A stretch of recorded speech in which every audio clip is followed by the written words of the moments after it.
Alors, bienvenue à cette conférence de presse qui, pour moi, est très importante. C'est dédié à la restauration du parc colonial Franc-Ouest sur lequel nous sommes présentement.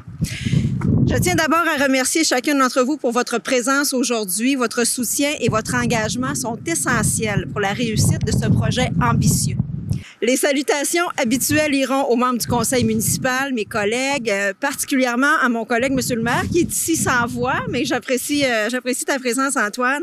Membres de l'administration municipale, M. Arcan, son équipe, Mme Karine Labelle de Nature Avenir, Mesdames Andréane Blais et Rebecca Matt du CREC, membres de l'équipe de notre conseiller scientifique en chef de l'UQTR, Monsieur Rémi Goudreau de Copernic, Monsieur Israël Poulain de la Cité de l'Innovation, Madame Karine Martel de l'Association de disque golf et membres des médias, merci et bienvenue à vous.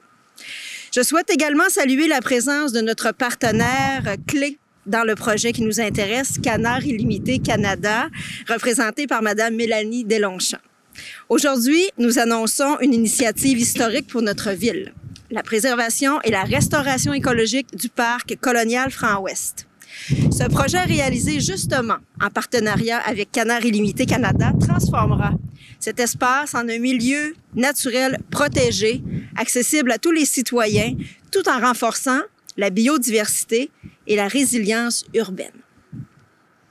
La restauration du site comprendra la création de 2 grands marais et d'un sentier pédestre permettant d'améliorer la connectivité écologique et d'offrir un espace d'exploration et d'éducation à la population. Ce projet répond directement aux défis posés par les changements climatiques en favorisant la régularisation des eaux, en réduisant les îlots de chaleur et en augmentant la biodiversité urbaine. Je tiens à souligner l'importance de notre partenariat avec Canard Illimité Canada. Leur expertise technique et leur engagement en faveur de la conservation des milieux humides sont des atouts indispensables pour la réalisation de ce projet. Grâce à une subvention de 74 000 $ octroyée par le ministère de l'Environnement, de la lutte contre les changements climatiques, de la faune et des parcs, nous avons pu entamer l'étude de faisabilité essentielle pour la mise en œuvre de ce projet. Après cette étape, nous pourrons aller de l'avant avec la réalisation de cet ambitieux projet qui s'inscrit dans notre stratégie globale de développement durable. À Victoriaville, nous avons multiplié les initiatives pour protéger et valoriser nos milieux naturels. Nous avons l'an dernier triplé la superficie des milieux naturels protégés parmi les terrains municipaux, passant de 20 à 60 hectares, ce qui n'est pas négligeable. Nous avons également conclu un partenariat avec Nature Avenir pour protéger ces espaces à perpétuité. En tant que mairesse adjointe de la ville de Victoriaville, je suis fière de notre engagement en faveur du développement durable. Tous les partenaires présents aujourd'hui sont ici pour une bonne raison.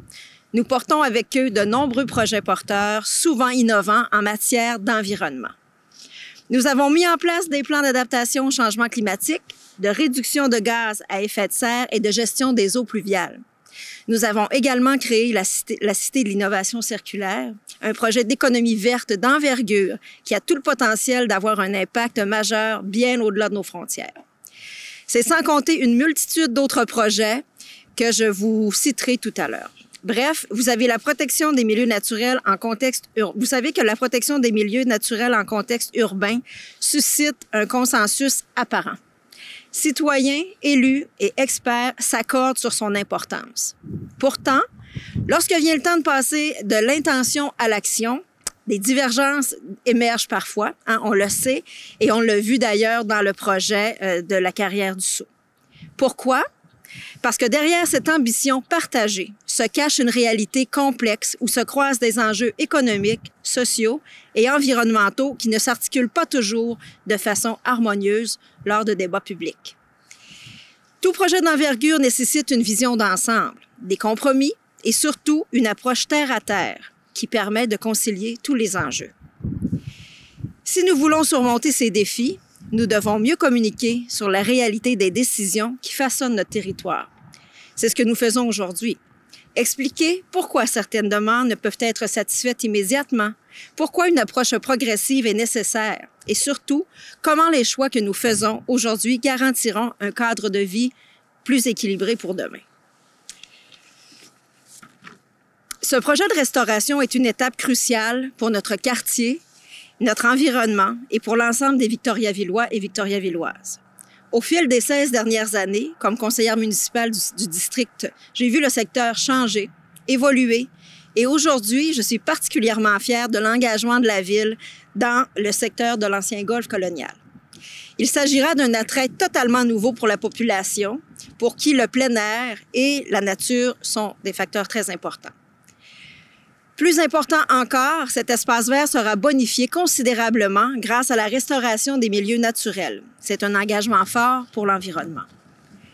La restauration du parc colonial Franc-Ouest est une initiative qui nous tient tous particulièrement à cœur et à titre de coprésidente du Comité du développement durable, je me réjouis de cette autre belle réalisation qui s'ajoute à une longue liste d'actions déjà mises en place depuis le début de ce mandat. En voici quelques-unes que je peux vous nommer, mais la liste pourrait être encore plus exhaustive. Étant donné la température, on va faire ça synthèse un peu. Alors, je parle de la décarbonisation de nos bâtiments municipaux grâce à la réception de la subvention historique de 25,5 millions pour Développement durable Ville, la création du Bureau du développement durable, la collecte des matières résiduelles aux 3 semaines, la conversion de l'éclairage au DEL, le bannissement des sacs de plastique à usage unique, la nomination du premier conseiller scientifique en chef, Vecto, Communauto, l'électrification de la flotte de véhicules municipaux, le projet pilote unique au Canada, borne V2X pour l'alimentation énergétique de l'hôtel de ville en situation d'urgence, les projets pilotes d'intégration de verre et de plastique agricole dans notre bitume, l'ajout d'infrastructures vertes dans plusieurs secteurs de la ville, la mise sur pied du plan innovant 3-30-300 pour l'augmentation de la canopée, l'augmentation de la plantation annuelle d'arbres qui était environ de 700 arbres à plus de 3500 arbres par année maintenant. Et nous avons un engagement de 10 000 arbres en 3 ans. C'est un bel objectif. On va y arriver. Je suis pas inquiète. Nous sommes également la première municipalité du Québec à avoir mis sur pied une mesure d'écofiscalité. Je pourrais poursuivre longtemps, mais je vais m'arrêter ici. Nous avons ici à Victoriaville la ferme intention de continuer à innover afin de faire une différence. D'ailleurs, afin de vous rassurer, l'équipe municipale travaille toujours activement avec la propriétaire du boisé du colonial afin que l'on puisse préserver au minimum, et je dis bien au minimum, la portion des milieux humides. Les discussions se poursuivent pour ce terrain privé qui, je le souhaite là, grandement, puisse être préservé en majeure partie. Je tiens à remercier tous les partenaires, les membres de notre équipe municipale, les citoyens, les citoyennes de Victoriaville pour leur soutien et leur engagement précieux. Ensemble, nous sommes fiers de faire de Victoriaville un leader en matière de développement durable et de protection de l'environnement. Et nous souhaitons profondément que l'impact de nos actions outrepasse notre territoire et contamine l'ensemble du monde municipal québécois et même canadien. C'est ce qu'on aimerait, c'est notre vœu le plus cher. Alors, merci à tous d'être ici.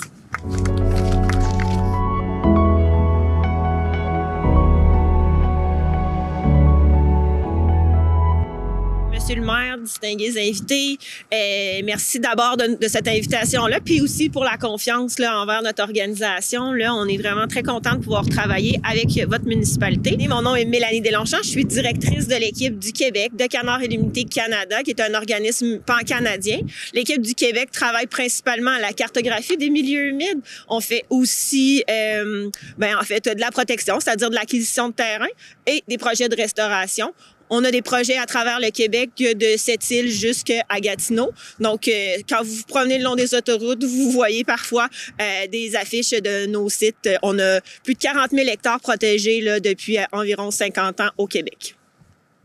On est heureux d'entamer le projet avec la Ville de Victoriaville afin d'accélérer la restauration au Québec. Vous entendez souvent des nouvelles négatives par rapport au programme de restauration. Pour une fois, on annonce le départ d'un beau projet de restauration.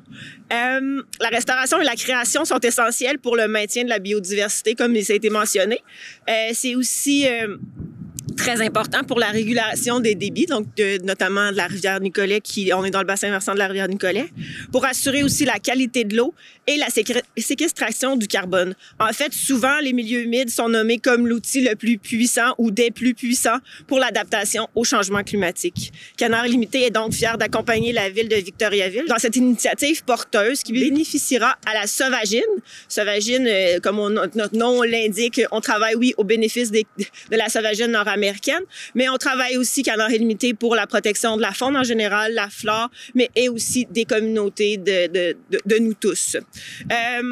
Donc, présentement, l'étape qu'on entame, c'est l'étape de planification, c'est les volets 1, le programme du gouvernement parce que quand on détruit des milieux humides, on met de l'argent dans un fonds. Là, présentement, on utilise le fonds pour planifier, on appelle le volet 1. Donc, on est dans cette phase-là. Et puis, il y aura éventuellement le volet 2. Le volet 1 sert à planifier le projet, à faire les études de caractérisation, déterminer qu'est-ce qu'on devrait faire et aussi faire les demandes d'autorisation pour pouvoir faire les travaux en volet 2. Donc, on va monter le projet, on va comme définir le budget et travailler aussi avec toutes les parties prenantes pour s'assurer que le projet s'intègre bien avec les besoins de la communauté. Nous croyons que le projet de restauration d'un ancien golf aussi va donner très certainement de bonnes idées à plusieurs autres municipalités qui ont des golfs qui pourraient faire la même chose, mais ça inspiré, hein, la ville de Victoriaville, vous savez bien le faire. Donc, merci beaucoup à tous d'être là. On a hâte à la première pelletée de terre.